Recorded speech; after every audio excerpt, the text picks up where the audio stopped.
السلام علیکم ورحمۃ اللہ وبرکاتہ۔ سنڈے کمنٹ باکس کے ایک نئے ایپیسوڈ کے ساتھ میں آپ لوگوں کا بھائی اے ایم قاسمی آپ لوگوں کی خدمت میں حاضر ہوں۔ مجھے امید ہے کہ آپ لوگ خیر و عافیت سے ہوں گے، اور میں اللہ تعالیٰ سے دعا کرتا ہوں آپ لوگ بھی آج شب برات ہے، عبادت کریں گے، مجھے بھی اپنی دعاؤں میں یاد رکھیے گا۔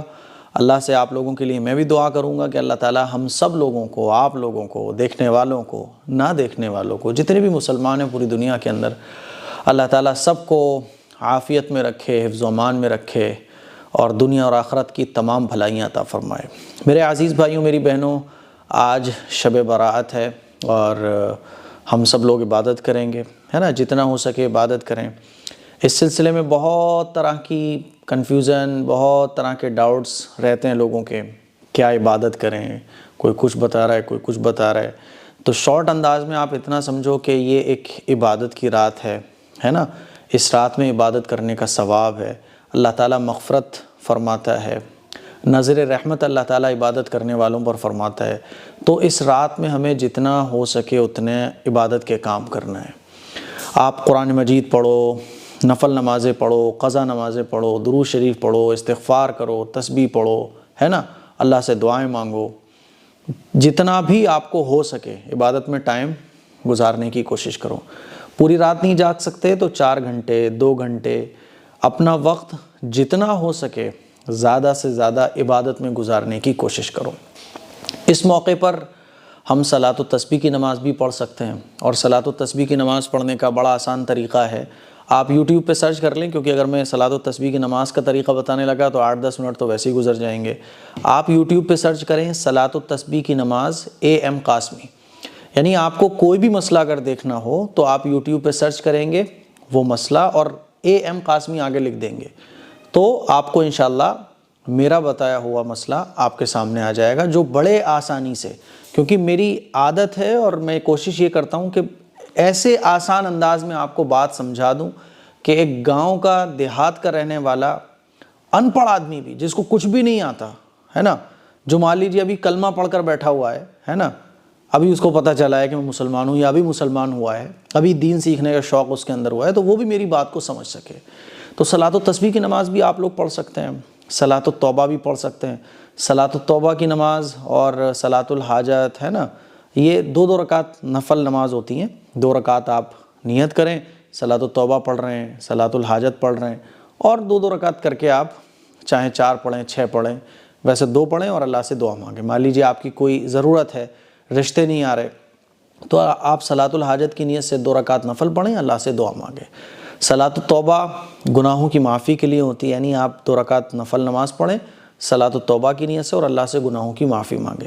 صلاۃ التسبیح بھی آپ پڑھ سکتے ہو، ہے نا، اسی طرح سے آپ تہجد کی نماز کا خاص اہتمام کریں۔ عام طور پر کیا ہوتا ہے کہ لوگ عشاء کی نماز کے بعد تو خوب جاگتے ہیں، اور جیسے ہی تہجد کا ٹائم شروع ہوتا ہے تو سو جاتے ہیں، بعض لوگوں کی فجر بھی چھوٹ جاتی ہے، تو ایسا نہیں ہونا چاہیے۔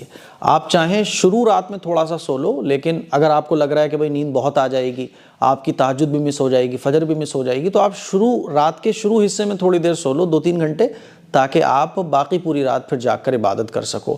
کوشش یہ کرنی ہے کہ ہماری فرض نماز تو کسی بھی صورت میں چھوٹنے نہ پائے۔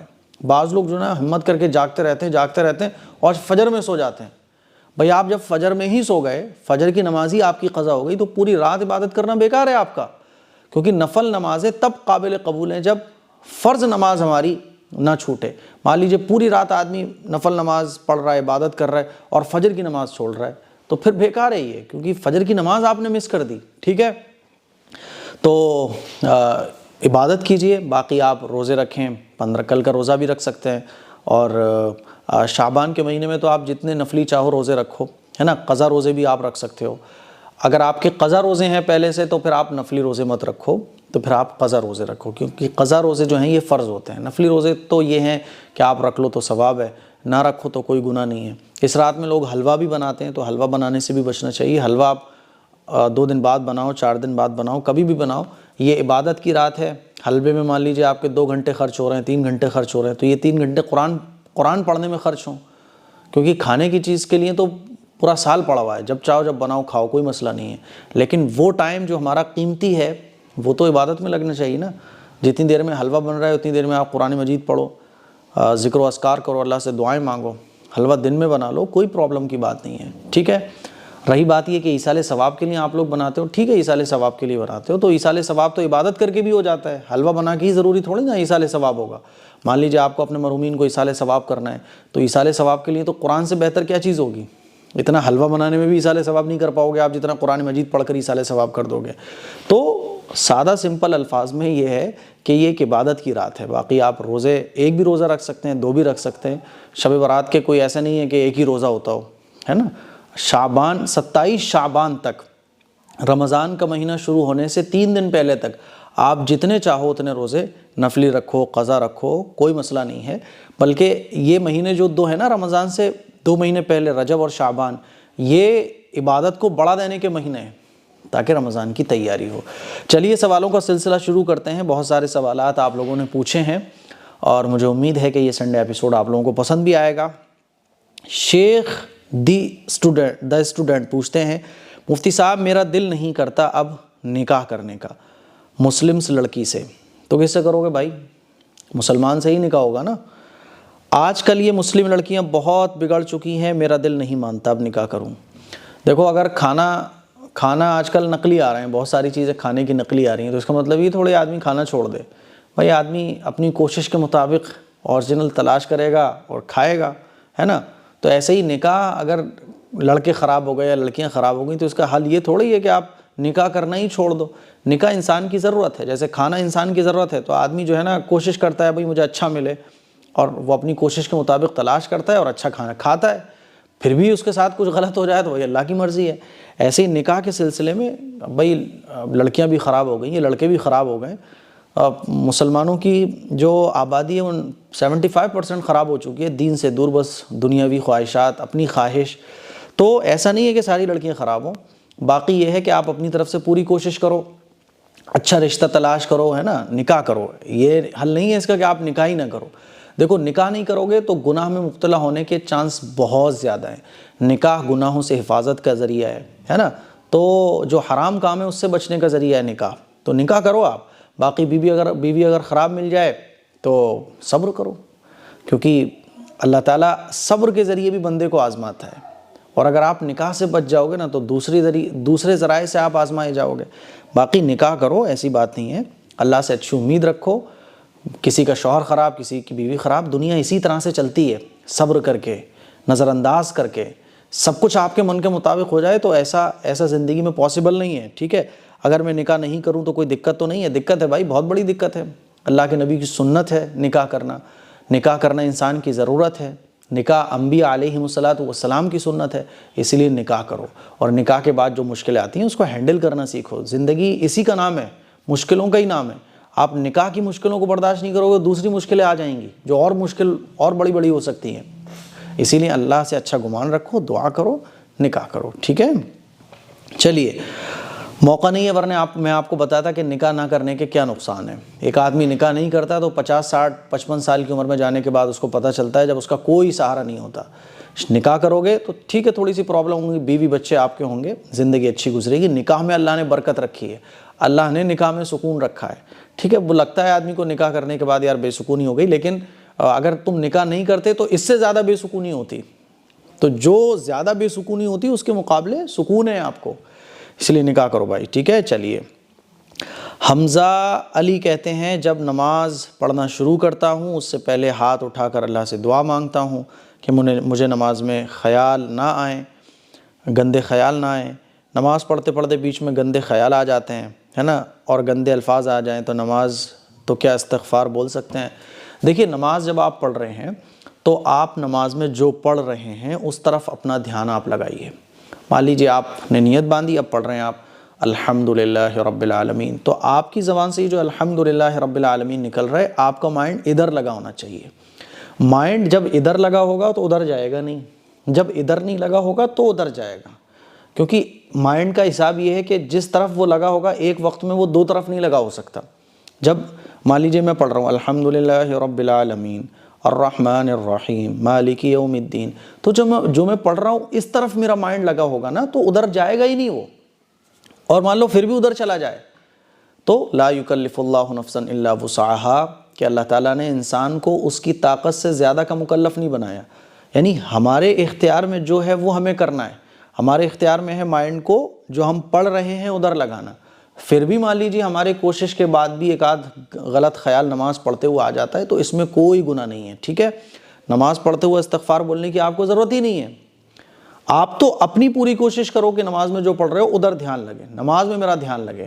جب اس طرح سے آپ پریکٹس کرو گے تو پریکٹس کرتے کرتے دھیرے دھیرے جو ہے نا آپ کا پورا فوکس نماز پر ہونا شروع ہو جائے گا، ٹھیک ہے؟ جو خیال آ رہے ہیں اس کو نظر انداز کرو، زیادہ چکر میں مت پڑو، اور اگر ادھر ہی چکر میں پڑ رہے آپ تو یہ آنے والے خیالات نماز کے اندر کبھی ختم ہی نہیں ہو سکتے۔ اسی لیے جو آپ پڑھ رہے ہو نماز کے اندر، نماز میں دھیان لگاؤ، دھیان نماز میں لگایا آپ نے، پھر دھیان دوسری طرف چلا گیا تو پھر نماز میں دھیان لگاؤ، ایسے آپ کرتے رہو۔ دھیان بھٹک جائے تو پھر ادھر نماز کی طرف لے آؤ اسے واپس۔ جب اس طرح سے پریکٹس کرو گے تو جیسے گاڑی چلانے میں آدمی پریکٹس کرتا ہے تو پھر اس کا ہاتھ سج جاتا ہے، ساری چیزیں آٹومیٹک ہونا شروع ہو جاتی ہیں، ایسے ہی پھر مائنڈ آپ کے کنٹرول میں آ جائے گا۔ باقی نماز پڑھتے ہوئے استغفار نہیں بولنا چاہیے، نماز میں جو آپ پڑھ رہے ہو وہی پڑھو بس، ٹھیک ہے؟ چلیے، احمد کالونی ولاگ، میرا گھر سے مسجد کافی دور ہے، کیا میں گھر پر نماز ادا کر سکتا ہوں یا نہیں؟ کیا مجھے اتنا ثواب ملے گا جو مسجد میں نماز پڑھتے ہیں؟ دیکھیے، مسجد میں نماز پڑھنے کا ثواب زیادہ ہے جماعت سے، اور مسجد میں بھی جماعت سے نماز پڑھنے کا ثواب زیادہ ہے، اور جماعت سے بھی تکبیر اولیٰ کے ساتھ نماز پڑھنے کا ثواب بہت زیادہ ہے۔ اسی لیے مسجد میں جا کر ہی نماز پڑھنا چاہیے۔ اور مان لیجیے آپ کے گھر سے مسجد بہت دور ہے تو اللہ نے آپ کو اگر بائک دے رکھی ہے، آپ کو سواری دے رکھی ہے، تو بھائی آپ سواری کا استعمال کر کے مسجد جاؤ۔ اللہ نے اگر آپ کو سب چیزوں سے نوازا ہوا ہے، پھر گھر میں نماز کیوں پڑھ رہے ہو آپ، ہے نا؟ اور پھر بھی مان لیجیے آپ کے پاس سواری بھی نہیں ہے اور مسجد اتنی دور ہے کہ وہاں تک جانا پاسبل ہی نہیں ہے، تو پھر مجبوری کے درجے میں تو آپ گھر پہ نماز پڑھ سکتے ہو۔ باقی یہ کہ خواہ میں اللہ نے آپ کو سواری بھی دے رکھی ہے، مسجد بہت دور بھی نہیں ہے، یا آپ کو صحت اتنی ہے کہ آپ 5 منٹ پیدل چل کے مسجد پہنچ جاؤ گے، تو پھر خواہ میں اگر آپ گھر پہ نماز پڑھتے ہو تو یہ گناہ کی بات ہے، کیونکہ جماعت سے نماز پڑھنا یہ واجب ہے نا؟ تو اسی لیے اب آپ دیکھ لیجئے آپ کون سی کیٹیگری میں آتے ہیں۔ اور پھر بھی مان لیجئے مسجد بہت دور ہے، 2-3 کلومیٹر دور ہے یا 1 کلومیٹر دور ہے، تو پھر آپ اپنے علاقے میں مسجد بنانے کی فکر کرو، ٹھیک ہے؟ چاہے آپ ایک جگہ اپنے گھر کے باہر فکس کر لو یا کہیں بھی فکس کر لو اور لوگوں کو وہاں جماعت سے نماز پڑھانے کی دعوت دو، ٹھیک ہے؟ چلیے، مزمل انصاری، کیسے ہیں مفتی صاحب؟ الحمدللہ، آپ سے کچھ بات پوچھنی تھی، امید ہے آپ میرے کامنٹ کا جواب ضرور دیں گے۔ جی بالکل دے رہے ہیں۔ دراصل میرے گھر میں میرے 2 بھائی اور ابو کماتے ہیں ماشاءاللہ سے، لیکن برکت نہیں ہے۔ سب کہتے ہیں جہاں میرا گھر بنا ہے وہ قبرستان کی جگہ تھی، اس لیے آپ لوگ اتنے پریشان ہیں۔ پلیز ہماری پریشانی کا جواب ضرور دیجیے گا، آپ کے جواب کے منتظر ہیں اور دعاؤں میں یاد رکھیے گا۔ پہلی بات تو یہ کہ ہم لوگوں کا جو یہ مزاج ہے کہ ہماری پریشانیاں پورے جگ میں پتہ چل جاتی ہیں، سارے لوگوں کو پتہ چل جاتی ہیں۔ اب باہر کے لوگوں کو کیسے پتہ چل گیا کہ آپ لوگ پریشان ہوں؟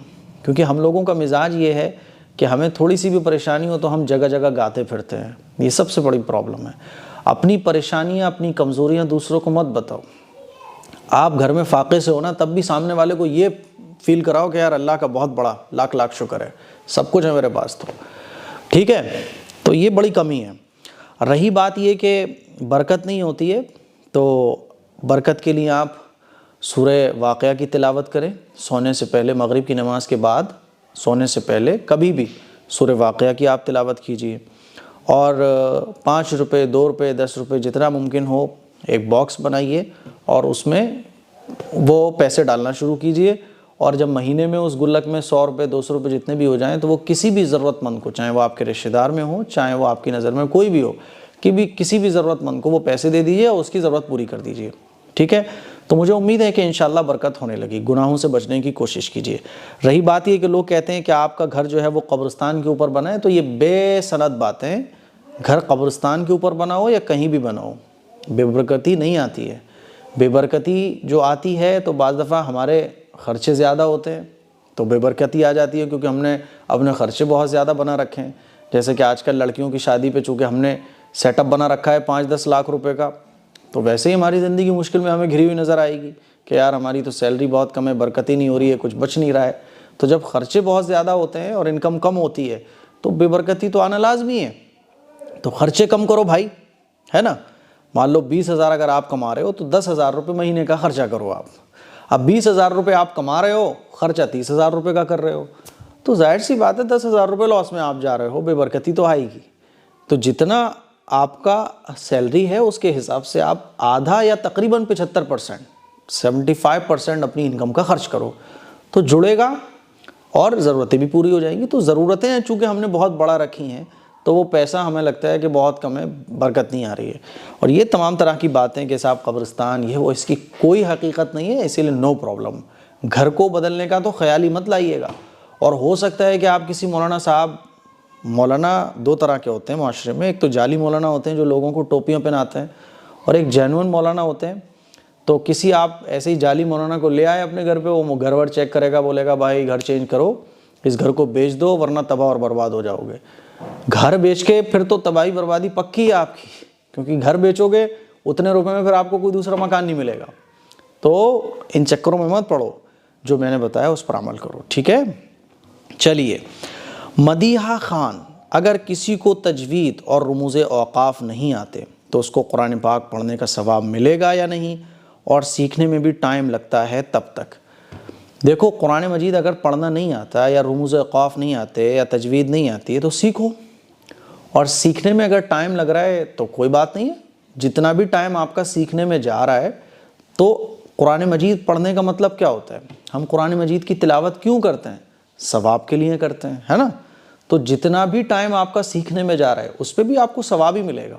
ایسا نہیں ہے کہ آپ ثواب سے محروم ہو جاؤ, بلکہ سیکھنے میں زیادہ ثواب ہے. بغیر سیکھے آپ چاہیں 15 پارے پڑھ لو, بغیر سیکھے آپ چاہیں روزانہ 2 پارے پڑھو, تو اتنا ثواب نہیں ہے جتنا سیکھنے میں ثواب ہے.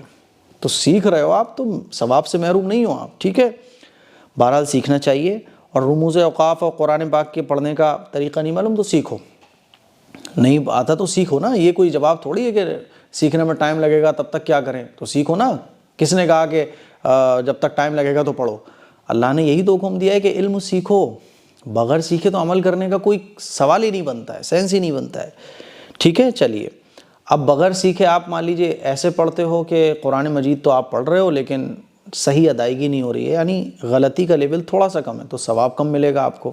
اور اگر غلطی کا لیول بڑھا ہوا ہے, مان لیجئے آپ سواد کی جگہ ذات پڑھتے ہو, طا کی جگہ تا پڑھتے ہو, عین کی جگہ ہا پڑھ دیتے ہو, تو اس سے تو معنی ہی بدل جاتے ہیں. تو ایسی غلطی کرنا جس سے معنی ہی بدل جائے یہ تو جائز ہی نہیں ہے, اور ایسی غلطی کرنا جس سے معنی تو نہیں بدلے لیکن قرآن کی خوبصورتی کم ہو جاتی ہے, تو پھر اس میں گنجائش ہے, لیکن ثواب بہرحال کم ہو جاتا ہے. اسی لیے سیکھنا, علم دین سیکھنا, آپ کو پتہ ہے کتنا بڑا ثواب ہے. حضور علیہ الصلوۃ والسلام کا ارشاد ہے کہ اگر دین کی کوئی ایک بات سیکھ لے تو 100 رکعت نفل نماز پڑھنے سے بہتر ہے. 100 رکعت نفل نماز پڑھنے میں کتنا ٹائم لگے گا ذرا کاؤنٹ کر لیجئے گا آپ, 2 3 گھنٹے لگ جائیں گے 100 رکعت پڑھنے میں. تو 2 گھنٹے اگر کوئی عبادت کرے اور کوئی ایک دین کا مسئلہ سیکھ لے تو دین کا مسئلہ سیکھنے والا, علم سیکھنے والا افضل ہے. اندازہ کرو کہ علم دین سیکھنے کا کتنا بڑا ثواب ہے, کیونکہ علم سیکھے بغیر کوئی آدمی عمل کر ہی نہیں سکتا ہے. اگر وہ علم سیکھے بغیر عمل کر رہا ہے تو اس کے عمل کا کچھ پتہ نہیں ہے کہ وہ ٹھیک بھی ہو رہا ہے غلط ہو رہا ہے, ٹھیک ہے. چلیے, نمبر 2, کوئی اگر صاحب نصاب ہے اور اس صاحب نصاب کو کوئی ریلیٹیو رمضان میں گفٹ کپڑے پیسے وغیرہ, تو وہ کون سے پیسوں کا گفٹ ہے, کہیں زکوٰۃ کا تو نہیں ہے, ایسے گفٹس کو یوز کر سکتے ہیں یا نہیں ہے, اور ان سے پوچھ بھی نہیں سکتے کہیں برا نہ لگ جائے, تو کیا کریں؟ دیکھو, جو آپ کو گفٹ دے رہا ہے تو لے لو گفٹ, کیا پرابلم ہے. لیکن آپ کو اگر یہ لگ رہا ہے کہ وہ آپ کو جو گفٹ دے رہے ہیں تو وہ زکوٰۃ کی نیت سے دے رہے ہیں, ایسا فیل ہو جاتا ہے بھئی آدمی مان لو میری مدد کر رہا ہے کبھی پیسوں سے کبھی, تو فیل ہو جاتا ہے کہ بھئی یار یہ مجھے غریب سمجھتا ہے. حالانکہ آپ غریب نہیں ہو, آپ صاحب نصاب ہو, تو آپ بتا سکتے ہو کہ بھئی اگر یہ تحفہ ہے تو بہت بہت شکریہ, ورنہ میں الحمدللہ صاحب نصاب ہوں, تو اگر یہ زکوٰۃ وغیرہ کی طرف سے ہو تو آپ مہربانی کر کے مستحق تک پہنچا دیں, اس میں کوئی حرج کی بات نہیں ہے, ٹھیک ہے.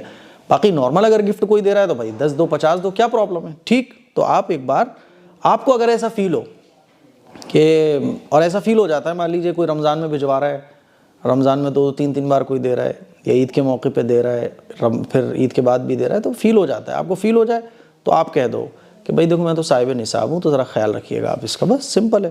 نمبر 3, اور کچھ لوگ کہتے ہیں کہ رمضان میں کپڑے بنانا چاہیے, رمضان میں بنے ہوئے کپڑوں کا حساب نہیں ہوتا, یہ صحیح ہے کیا؟ کپڑوں کی ضرورت ہو تو کپڑے بنانا چاہیے، کپڑوں کی ضرورت نہیں ہے، شوق میں کپڑے بنا رہے ہو تو بھائی حساب تو ہوگا۔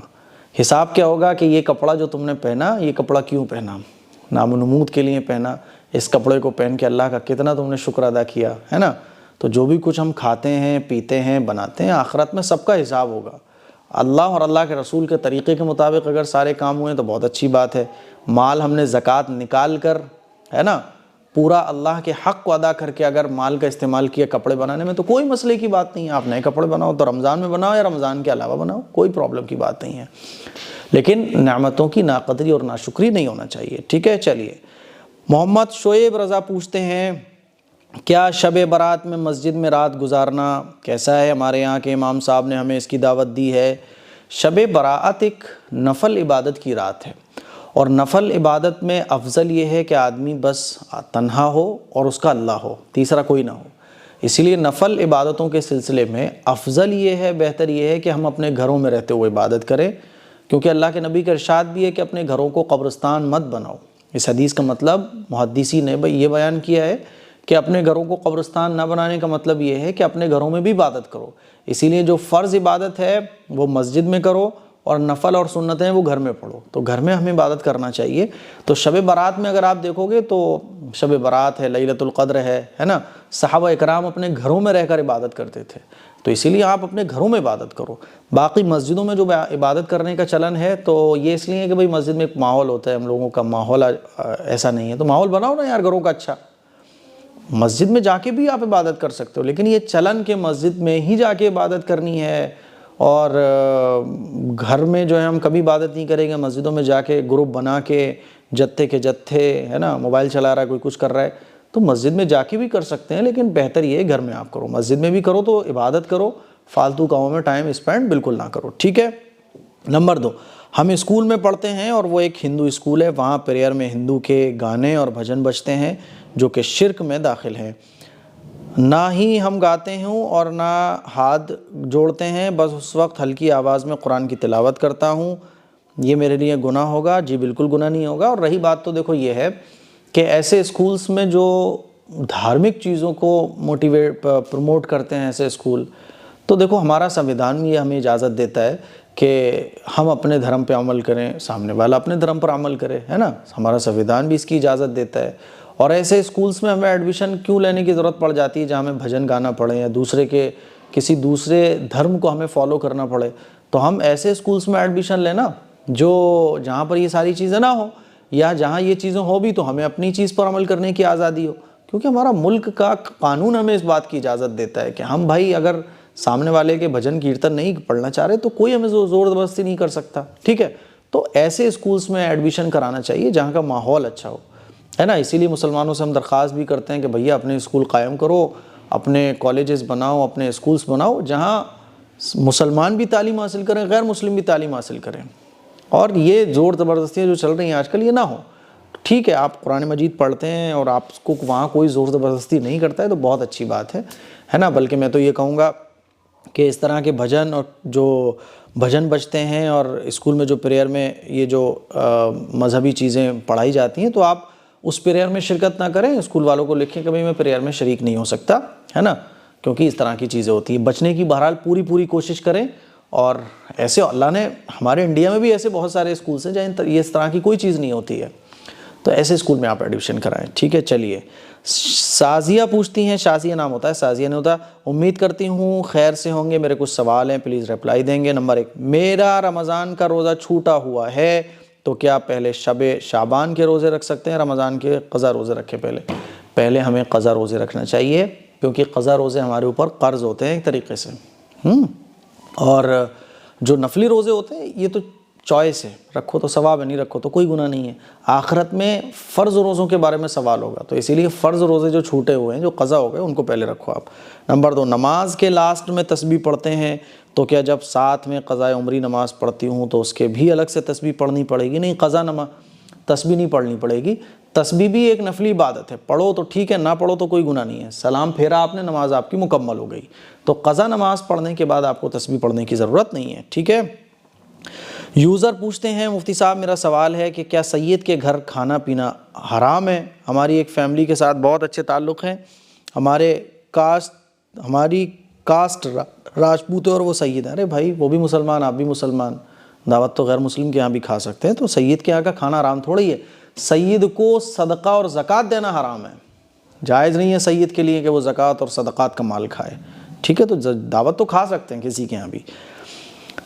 اکشا خان پوچھتی ہیں ابھی تک میرا کوئی سوال نہیں لیا ہے، آپ ناراض نہ ہوں، آپ کا سوال لے لیا ہے۔ میرا سوال یہ ہے کہ 11ویں کا کھانا اور کنڈے کی نیاز کھانا کیسا ہے؟ میرے سسرال میں اور میرے محلے میں بہت دھوم دھام سے منائی جاتی ہے، وہ لوگ کھانے کے لیے بہت فورس کرتے ہیں۔ دیکھیے جتنی بھی فاتحہ اور اس طرح کی 11ویں کے جو کھانے بنائے جاتے ہیں، اور فاتحہ کیوں لگائی جاتی ہے؟ میں ایک سوال لوگوں سے پوچھتا ہوں کہ بھیا فاتحہ کیوں لگائی جاتی ہے؟